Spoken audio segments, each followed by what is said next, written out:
Brought to you by V-Guard.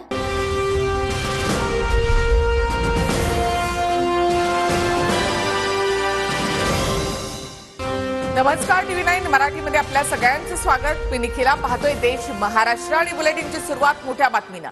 येत्या 15-20 दिवसांमध्ये महायुती दिसेल असं वाटत नाही, असं रोहित पवारांनी म्हटलंय. अर्थसंकल्पानंतर कदाचित तीनही पक्ष वेगळे होतील असं रोहित पवारांनी म्हटलंय. भाजप 200 जागांवर लढणारच आहे अशी माहिती आहे असं रोहित पवार म्हणाले. उरलेल्या 80 पैकी दादांना 20 आणि शिंदेना 30 जागा जातील असं रोहित पवार यांनी म्हटलं. आमदार रोहित पवारांनी हा मोठा दावा केलाय. महायुती किती वेळ राहील हा एक फार मोठा प्रश्न त्या ठिकाणी सगळ्यांसमोर उभा राहिलेला आहे. त्यामुळे 15-20 दिवसानंतर आपल्याला महायुती दिसेल असं वाटत नाही. बजेट करतील, निधी हा दिला जाईल आणि त्यानंतर कदाचित तिन्ही पक्ष त्यांचे वेगळे होतील. कारण का 200 जाग्यांवर भाजप लढणार म्हणजे लढणारच आहे असं ठरलेलं आहे. मग राहिले फक्त 288 राहिले. त्याच्यामध्ये 20 दादांना जाऊ शकतात, 30 शिंदे साहेबांना जाऊ शकतात आणि इतर मित्र पक्षाला बाकीचे जाऊ शकतात. ही सगळ्या गोष्टी असल्यामुळे कदाचित महायुती राहील असं वाटत नाही.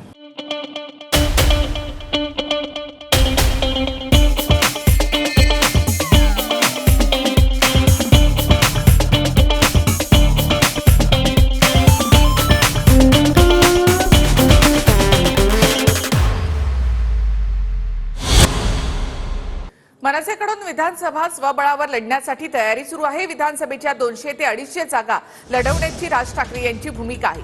महाविकास आघाडीला झालेलं मतदान हे मोदींविरोधामधून झालेलं असल्याचं राज ठाकरे यांनी बैठकीमध्ये म्हटलं.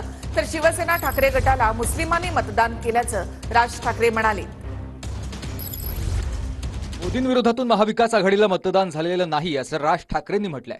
महाविकास आघाडीला झालेलं मतदान हे मोदी विरोधातून झालंय, महाविकास आघाडीच्या प्रेमातून झालेलं नाही. शिवसेना ठाकरे गटाला मराठी माणसानं अपेक्षेप्रमाणे मतदान केलेलं नाहीये. शिवसेना ठाकरे गटाला मुस्लिमांनी मतदान केलंय. शिवसेनेतून 40 आमदार फुटले तिथपर्यंत ठीक होतं, पण शिवसेनेचं धनुष्यबाण चिन्ह आणि पक्षाचं नाव काढून घेतल्याचं लोकांना पटलेलं नाही. उद्धव ठाकरेंच्या बाबतीतल्या राजकारणात बाळासाहेबांना आणू नका असं अमित शहांना आपण सांगितल्याचं राज ठाकरे म्हणाले. बाळासाहेबांना मानणारा आजही मोठा वर्ग महाराष्ट्रात आहे हे देखील अमित शहांना सांगितल्याचं राज ठाकरे म्हणाले. मनसे विधानसभेच्या 200 ते 250 जागा लढवणार आहे. जनता मनसेची वाट बघते. 200 ते 225 जागांवर आपण तयारी करतोय. महायुती आणि महाविकास आघाडी यांच्यात काही जागा वाटपाचं ठरत नाहीये. मी कुणाकडे जागा मागायला जाणार नाही असं राज ठाकरेंनी स्पष्ट केलंय. तुमच्या कोणासोबत बोलणंही चालू नाही आणि कोणाबरोबर बोलणं करणार आम्ही. आतापर्यंत मगाशी मी सांगितल्याप्रमाणे आतापर्यंत आम्ही स्वबळावरती निवडणुका लढवलेल्या आहेत. त्यामुळे तशा प्रकारची जी काही बातमी तुम्हाला आलेली ती अत्यंत चुकीची बातमी आहे. आणि आता आपण साहेबांनी आता जो आदेश दिला त्याप्रमाणे जवळजवळ 225-250 जागांची आम्ही तयारी करणार आहोत आणि निवडणुका लढवायची आम्ही भूमिकेमध्ये. 250-250 म्हणजे स्वबळावर मनसे लढण्याची तयारी करते. पुढे भाऊ काय होतंय ते पण आता आम्हाला तर तयारी करावी लागेल ना. काय तुम्ही वर्तमानपत्रात येणाऱ्या बातम्या जर पाहिल्या तर प्रत्येक पक्षाला आपापला पक्ष मोठं करण्याची गरज आहे आणि प्रत्येकजण आपापले पक्ष मोठं करण्यासाठी प्रयत्न करत असतो. त्याप्रमाणे आम्ही सुद्धा आमची तयारी करतो आहोत. माननीय राजसाहेबांनी मोदीजींना समर्थन दिलं होतं. बोलताना त्यांनी हेच बोललं होतं की बाबा मोदीजी या देशाचे पंतप्रधान व्हावे. विकसित भारताच्या संकल्पाला राजसाहेब ठाकरेजींनी मोदीजीला साथ दिलेली आहे. इतर निवडणुकीबद्दल अजून त्यांची आमची चर्चा व्हायची आहे. जेव्हा चर्चा होईल तेव्हा कळेल. तोपर्यंत ते आपली भूमिका त्यांची आहे, पण जेव्हा चर्चा होईल तेव्हा पुढच्या काळात त्याचा मार्ग निघेल. कुठे आपण अशा लोकांच्या नादाला लागायचं जे कधी निवडणुकाच लढवत नाहीत. आता कुठेतरी त्यांचा उमेदवार उभा राहणार असं वाटत होतं आणि पुन्हा देवेंद्रजींच्या आदेशानंतर लगेच ज्यांनी माघार घेतली. मला नाही वाटत की अशा लोकांवर मी बोललो पाहिजे आणि माझा वेळ वाया घालवला पाहिजे.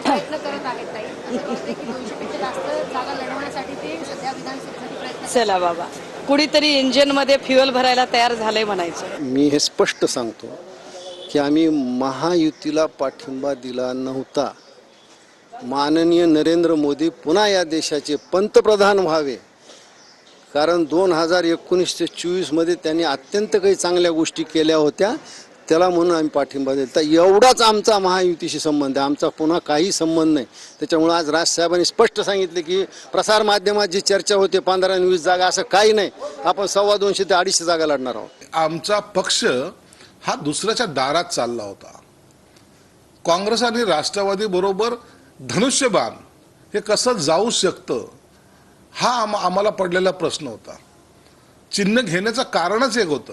आज धनुष्यबाण आपल्याकडे असल्यामुळं आता काँग्रेस एकीकडे, त्यांचा पंजा एकीकडे, दुसरा एक शरद पवारचा पक्ष एकीकडे, आणि त्याच्याबरोबर जर धनुष्यबाण गेला असता तर मला वाटतं बाळासाहेबांनी आयुष्यभर जे विचार जपलेत त्याला तो दिलेला छेद झाला असता. तर पक्ष वाचवण्यासाठी ही केलेली प्रक्रिया आहे. देखिए, उनका काम है अफवाह से गर्मी बढ़ाना और हमारा काम है माहौल को ठंडा रखना. हमारा नेता कैसा हो जो माहौल को रखे ठंडा वैसा हो. अब की बार वी गॉट एयर कूलर का चमत्कार. राज ठाकरे यांची मनसे अध्यक्ष म्हणून एकमतानं निवड करण्यात आली. राज ठाकरेंची 2028 पर्यंत अध्यक्ष म्हणून नियुक्ती करण्यात आली आहे. यावेळी अभिनंदनाचा ठराव देखील मांडण्यात आला. निवडणूक आयोगाच्या अधिकाऱ्यांसमोर ही सर्व प्रक्रिया पार पडली. साल 2023 ते 2028 या दरम्यान महाराष्ट्र नवनिर्माण सेना पक्षाचे अध्यक्ष म्हणून श्रीमान राजसाहेब ठाकरे यांची एकमताने या केंद्रीय निवडणूक समितीने घोषणा केलेली आहे आणि तो ठराव पास केलेला आहे आणि त्या अभिनंदनाचा ठरावही या सभेने पास केलेला आहे. आज महाराष्ट्र नवनिर्माण सेना या पक्षाची पक्षांतर्गत निवडणूक झाली आणि त्या निवडणुकीमध्ये सन्माननीय पक्षाचे अध्यक्ष म्हणून राज ठाकरे साहेब यांची नेमणूक करावी असा ठराव मी बाळा नांदगावकर यांनी मांडला आणि त्याला सन्माननीय नितीन सरदेसाई यांनी अनुमोदन दिलं आणि यात सर्वानुमते म्हणजे एकमताने सन्माननीय अध्यक्ष म्हणून राज ठाकरे साहेब यांची निवडणूक आयोगाने दिलेल्या ज्या नियमावली आहे त्या नियमावलीमध्ये त्यांची नेमणूक झालेली आहे आणि त्याचा अभिनंदनाचा ठरावही या ठिकाणी मंजूर करण्यात आलेला आहे. राज्यसभेसाठी सुनेत्रा पवारांनी उमेदवारी अर्ज भरलेला आहे. दिलेल्या संधीचं सोनं करणार असं सुनेत्रा पवार यांनी म्हटलं. तसंच अर्ज भरण्यावेळी एकही महायुतीचा नेता उपस्थित नसल्यामुळे चर्चांना उधाण आलं होतं. मात्र आम्ही कुणालाही निमंत्रण दिलं नव्हतं असं स्पष्टीकरण प्रफुल्ल पटेल यांनी दिलं. तर सुनेत्रा पवार यांनी राज्यसभेसाठी अर्ज भरल्यामुळे छगन भुजबळ नाराज असल्याची चर्चाही रंगली होती. सर्व माझ्या पक्षाचे नेते, कार्यकर्ते, पदाधिकारी, महायुतीचे सर्वच माझे सहकारी, कार्यकर्ते, पदाधिकारी सगळ्यांचेच मी मनापासून आभार मानते आणि एक अधिकृत पक्षाचा आदर्श लोकप्रतिनिधी म्हणून जो विश्वास माझ्यावर पक्षाने आणि सर्वच कार्यकर्त्यांनी दाखवलेला आहे त्यासाठी मी नक्कीच दिलेल्या संधीचं सोनं करण्याचा प्रयत्न करेन. आम्ही कोणालाही सूचना केली नव्हती. फक्त त्यांना माहिती होतं की ही पोटनिवडणूक आहे, आमच्याकडूनच झालेली रिक्त जागा आम्ही भरायची आहे. त्यांना आम्ही सांगून आजच्या आम्ही नामांकन भरलेलं आहे, पण कोणालाही आम्ही निमंत्रण दिलं नव्हतं. भुजबळ साहेब, आता बैठक झाली तर तुम्ही नाराज आहात का नक्की? अरे आम्ही नाराज काही नाही आहे.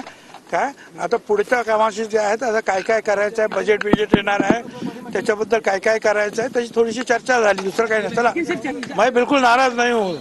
मुंह पे दिखता है क्या मैं नाराज हूँ? पण तुमची ठीक है. अरे तुमको क्या मालूम मेरे दिल में क्या दुख है यार? तुम हमारे दिल में गए क्या? ऐसा कैसा होता है? ऐसे पार्टी में जो है मांगा जाता है और फिर जो है जो किसको मिलता है किसको नहीं मिलता, तो पार्टी की जो डिसिप्लिन के साथ जाना पड़ता है. चेहऱ्यावरती दुःख नाही पण मनात कुठेतरी सहल आहे का संधी नाही मिळाली त्याची? मनात सहल आहे का संधी नाही मिळाली पुन्हा? म्हणजे जबरदस्तीनेच तुम्ही मला सांगा तुमच्या मनात दुःख आहे, तुमच्या डोक्यात दुःख आहे. अरे चलो भाई. भुजबळ साहेब नाराज? भुजबळ साहेब अजिबात एक कुठून हे सगळ्या बातमी चालू कोणी पसरवतात, बोगस बातमी चालवतात, टेबल न्यूज लोक तयार करतात. कोणी टेबल न्यूज तयार करते की भारतीय जनता पार्टी दुसऱ्या पक्षाच्या म्हणजे आमच्या पक्षाची युती ते म्हणजे मोडू इच्छितात. हे सगळे टेबल न्यूज तयार करून हे चालवणं हे आता कुठेतरी बंद झालं पाहिजे. भाइयों बहनों, उनके राज में पावर रहे अनस्टेबल और हम रखे सब स्मूथ और स्टेबल. हमारा नेता कैसा हो जो स्टेबल पावर दे वैसा हो. अब की बार वी गॉट एसी स्टेबलाइजर का चमत्कार. अजित पवार गटाची भाजप विरोधामधली मतंही ट्रान्सफर झाली नाहीत असं रतन शारदा यांनी म्हटलेलं आहे.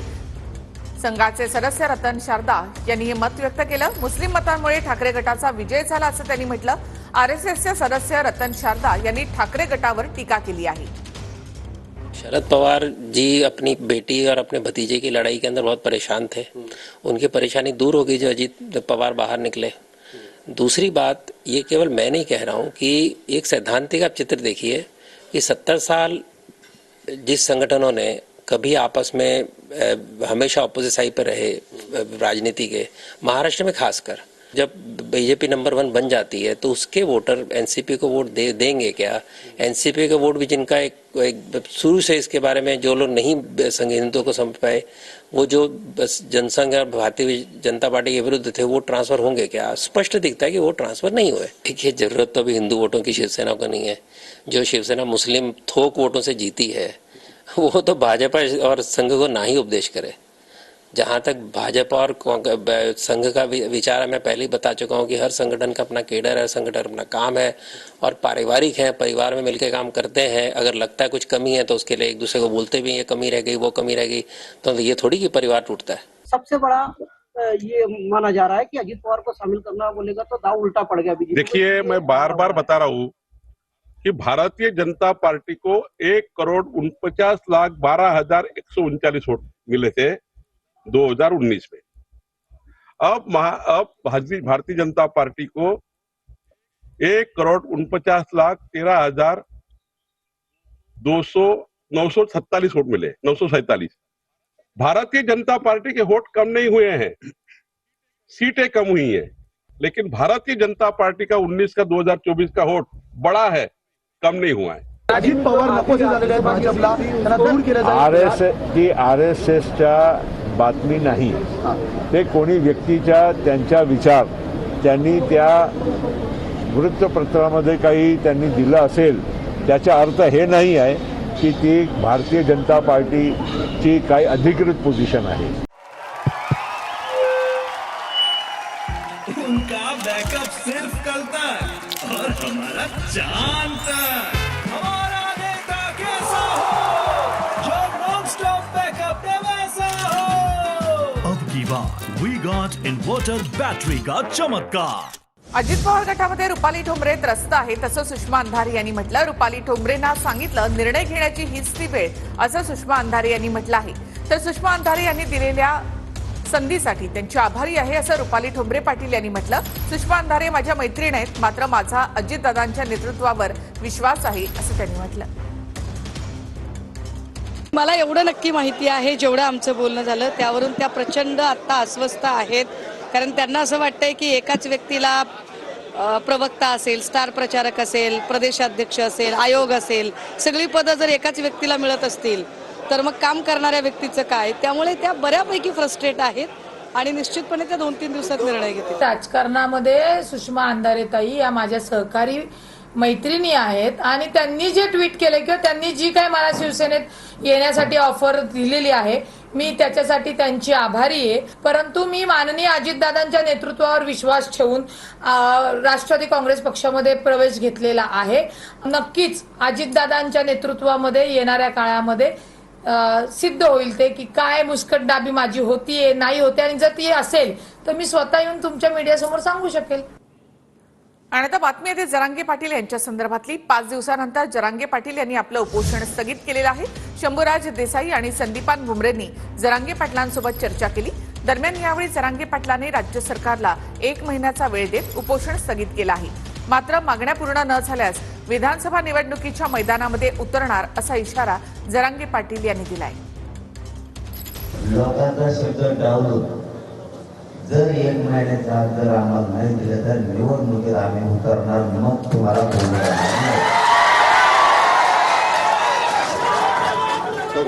1 महिन्यात तुमच्यासाठी आम्ही सगळ्या 6 कोटी मराठ्यांना साक्ष धरून तुम्हाला 1 महिन्यात वेळ देतो. पण 1 महिन्यात जर नाही दिलं तर मला एकाही पक्षानं, विरोधी पक्षानं आणि सत्ताधाऱ्यांनी सुद्धा म्हणायचं नाही तुम्ही हे काय केलं. कारण हे 288 टाकून सगळे शिटा पाहिजे. मी वेळ आली तर शिटो उभारले करणार, नाव योग्य पाहिजे पाहिजे. 100 जे साहेब आहेत ते आपल्याला आरक्षण देते, समजा आंदोलनाचा विषय नाही दिलं तर आपण सत्तेचं मागून घेऊ, नाही तर आपण सत्तेत नाही जायचं, नाव घेऊन पुढे पडून टाकायचं. पाडला केलं मोठा आता नाही का चालू इथं सध्या स्थगित आपण हे केलेलं आहे. इथं साखळी चढून देऊ, फक्त हे छोटस हे ठेवू. गाववाल्याची इच्छा तिथं नसलं तर पुढचा निर्णय आपण नंतर घेऊ, 1 दिवसांनी 1-2 दिवसांनी. पण शक्यतो आता आंतरवलीचा विषय थांबवावाच असं मला वाटतं. आणि आता महत्वाच्या बातमी आपण पाहूया. जुलै अखेरपर्यंत महाविकास आघाडीच्या विधानसभेच्या जागा वाटपाचा तिढा सुटावा, लुटारू आणि भ्रष्टाचारी सरकारपासून सत्ता खेचायची आहे, नाना पटोलेंचा निर्धार. भाजपचे 3 खासदार तृणमूल काँग्रेसच्या संपर्कात, तृणमूलचे नेते साकेत गोखलेंच्या दाव्यामुळे खळबळ. भाजपची संख्या 240 वरून 237 वर येणार, साकेत गोखलेंचा दावा. बजरंग सोनावणे यांनी माझ्यासह मुंडेंबाबत उपहासात्मक आभार मानले. सोनावणे शरद पवारांमुळे नाही तर मराठा फॅक्टरमुळे जिंकले, सोनावणे यांनी आभार मानल्यानंतर त्यांचं वक्तव्य. शिक्षक 58व्या वर्षी निवृत्त होतो, ती अट शिक्षक आमदाराला का नाही, असा सवाल करत कपिल पाटील यांच्याकडून शिक्षक मतदारसंघातून निवृत्ती जाहीर. शरद पवार पुतण्या आणि मुलीच्या वादामध्ये त्रस्त होते, अजित पवार बाहेर पडल्यामुळे शरद पवारांचा त्रास दूर झाला, संघाचे सदस्य रतन शारदा यांचं वक्तव्य. 400 पारच्या नाऱ्यामुळे कार्यकर्त्यांना उमेदवार जिंकतील असं वाटलं, मात्र मतदारांचा गोंधळ झाल्यामुळे फटका बसला, अन्यथा चित्र वेगळं असतं, राष्ट्रीय स्वयंसेवक संघाचे सदस्य रतन शारदा यांची प्रतिक्रिया. भाजपचा विजय झाला तर संघाच्या शिस्तबद्ध नियोजनामुळे आणि जर पराभव झाला तर अजित पवारांमुळे का, अजित पवार गटाचे प्रवक्ते सूरज चव्हाण यांचा आरएसएसला सवाल. महायुतीमधील पक्षांनी जागा वाटपाबाबत लवकर ठरवावं, पुन्हा चर्चेचं गुऱ्हाळ करत बसलो तर अडचणीत येऊ, छगन भुजबळांचं सूचक विधान. काही निर्णय संघाला नाही पटले, त्याचे परिणाम निवडणुकीमध्ये दिसले, भाजपवरील संघाच्या नाराजीवर बच्चू कडू यांची प्रतिक्रिया. पंकजा मुंडे यांच्या समर्थनार्थ बीडमध्ये मोर्चा, संतप्त समर्थकांचा पोलीस अधीक्षक कार्यालयाला घेराव, पंकजा मुंडेंबद्दल अपमानजनक विधान करणाऱ्यांवर कारवाई करण्याची मागणी. संदीप देशपांडे यांची वरळीमध्ये मोर्चे बांधणी सुरू, संदीप देशपांडे यांच्याकडून मनसेचा टीजर शेअर, प्रश्न जिथे जनतेचा, मार्ग तिथे मनसेचा, टीजरमध्ये उल्लेख. पाकिस्तानी जर्सी विकत घेणाऱ्यांची नावं जाहीर करण्याची मनसेची मागणी, पाकिस्तानी झेंड्याच्या निगडीत वस्तू विकणाऱ्या कंपनीच्या विरोधात मनसे. डोंबिवलीमध्ये अमुदान कंपनी ब्लास्ट नंतर प्रदूषण नियंत्रण मंडळाकडून घातक केमिकल कंपन्यांचं सर्वेक्षण सुरू, एमआयडीसी परिसरामधील 33 कंपन्यांना क्लोजर नोटिसा तर 8 कंपन्यांना व्हॉलंटरी क्लोजर नोटिसा.